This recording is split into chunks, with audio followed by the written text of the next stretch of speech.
from Tonkadale, and today I'm going to show you how to mix your very own Aroid potting soil. We generally consider those things like philodendrons and monstera to be part of the Aroid family.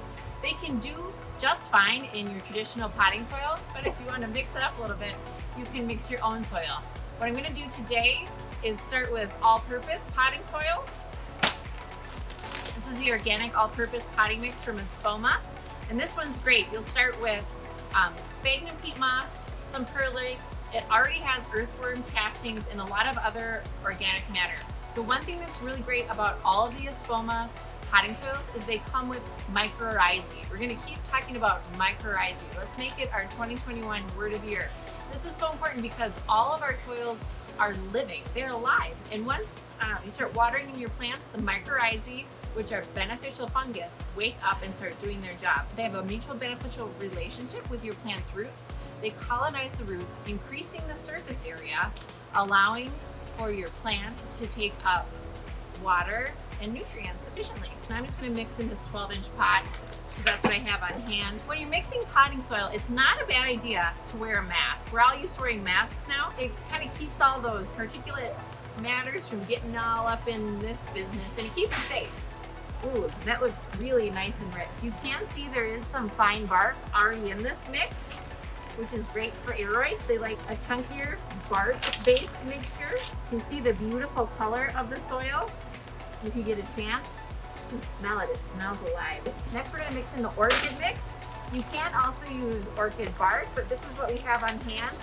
I'm gonna do about a third of the bag. Orchid mix has a much coarser bark as its main ingredient, along with some organic matter and perlite. So that's really nice and chunky. We're just gonna kind of guess on the ratio. Some of this can be based on personal preference and your watering habits, but this is what we've learned works really nice. I'm gonna mix with my hands. You can mix with a hand trowel. I think that's good. For extra drainage, we're gonna add just a sprinkle of perlite. Perlite helps improve drainage and aeration and helps prevent compaction of the soil.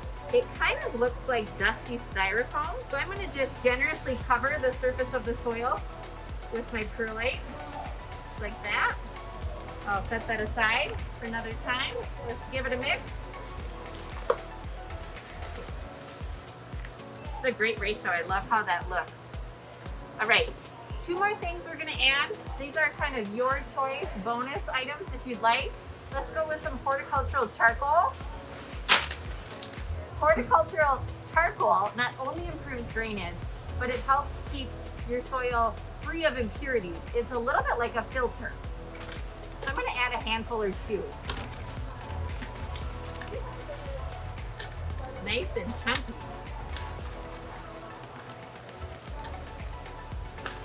Two and a half. That looks good. This looks and smells amazing. We are ready to repot our favorite Aroid. One last tip, if your soil is really depleted of nutrients and you need a little bit more organic matter, you can add worm castings. It's a little heavier. Earthworms castings are a great way to add organic material to your soil. If you're looking for a well-balanced, easy-to-use fertilizer, earthworm castings are great because they're really easy on plants and they won't burn. You can use this in your already established plants. They recommend applying a 1/4-inch layer across the surface of the soil, scritch it in, and water well. We have this beautiful Aroid mixture ready to go. If you have extra soil, always store it in a cool, dry place and make sure there's ventilation in the bag that you use so it doesn't go bad on you. Thanks for watching, and we'll see you at Tonkadale.